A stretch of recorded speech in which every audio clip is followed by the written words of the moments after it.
Whispers from the board.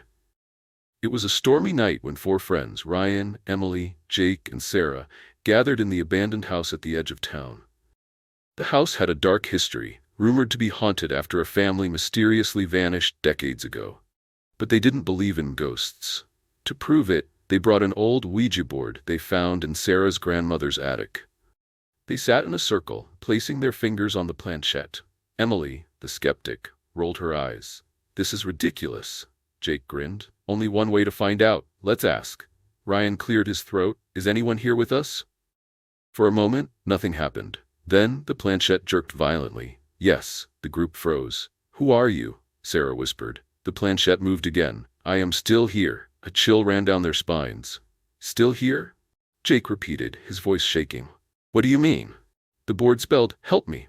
Suddenly the candles flickered, and a cold breeze swept through the room. The front door slammed shut. Emily gasped, pulling her hand away.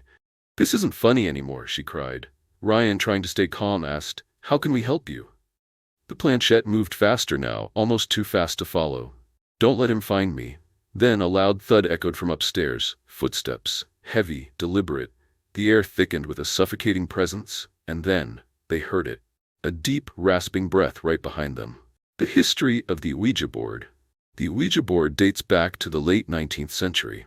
It was originally marketed as a parlor game by businessman Elijah Bond in 1890, but its reputation quickly changed when spiritualists claimed it could communicate with the dead. The name Ouija supposedly comes from the combination of the French word oui, yes, and the German word ja, yes. Over time, the board became associated with dark supernatural forces. Many believe that when using it, you are opening a portal, not necessarily to benevolent spirits, but to entities that deceive and manipulate.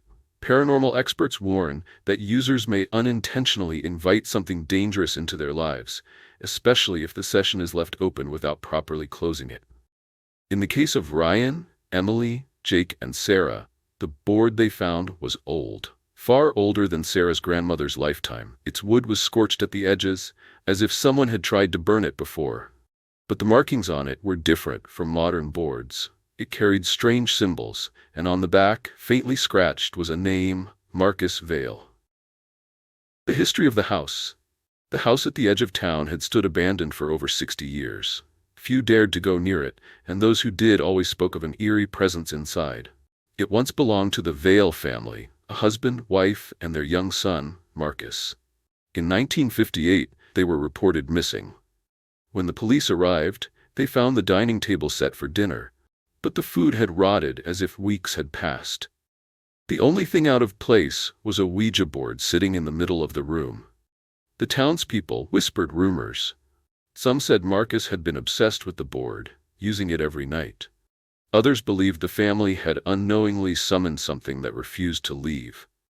Strangely, the police never found the family's bodies, but one officer reported something chilling in his final statement before quitting the force.